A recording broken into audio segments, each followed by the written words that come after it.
The Old Man and the Sea by Ernest Hemingway.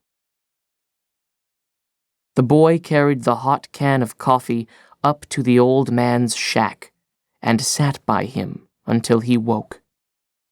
Once it looked as though he were waking, but he had gone back into heavy sleep, and the boy had gone across the road to borrow some wood to heat the coffee. Finally, the old man woke. "Don't sit up," the boy said. "Drink this." He poured some of the coffee in a glass. The old man took it and drank it. "They beat me, Manolin," he said. "They truly beat me." "He didn't beat you. Not the fish." "No, truly. It was afterwards." "Pedrico is looking after the skiff and the gear. What do you want done with the head?"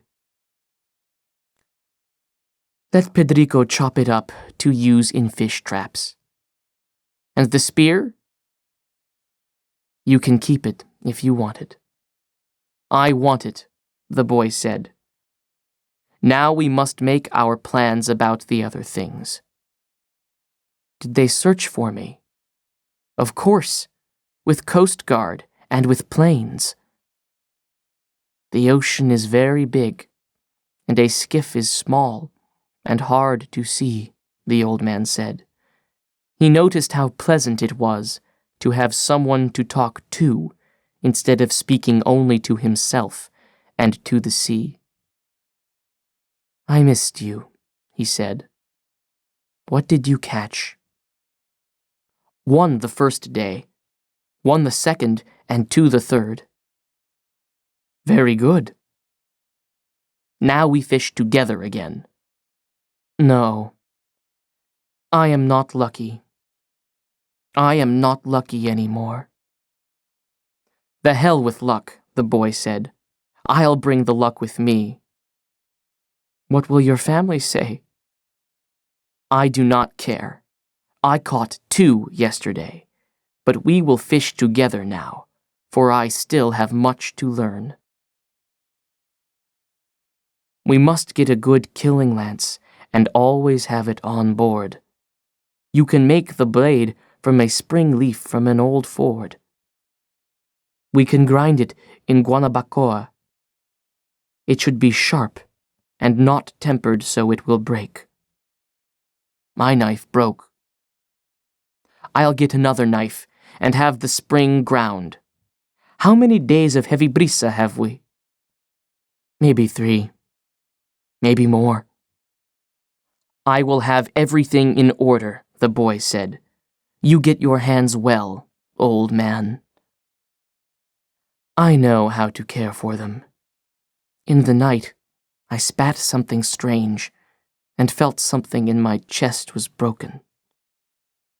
"Get that well too," the boy said. "Lie down, old man, and I will bring you your clean shirt and something to eat." "Bring any of the papers of the time that I was gone," the old man said. "You must get well fast, for there is much that I can learn, and you can teach me everything." "How much did you suffer?" "Plenty," the old man said. "I'll bring the food and the papers," the boy said. "Rest well, old man. I will bring stuff from the drugstore for your hands." "Don't forget to tell Pedrico the head is his." "No, I will remember." As the boy went out the door and down the worn coral rock road, he was crying again.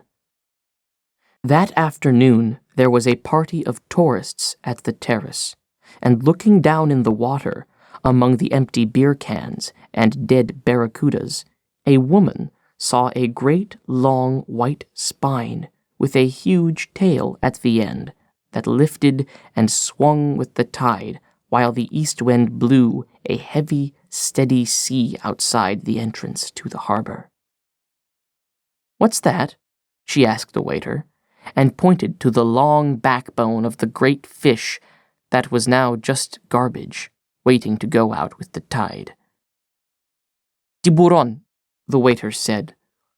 "A shark." He was meaning to explain what had happened. "I didn't know sharks had such handsome, beautifully formed tails." "I didn't either," her male companion said. Up the road, in his shack, the old man was sleeping again. He was still sleeping on his face, and the boy was sitting by him, watching him.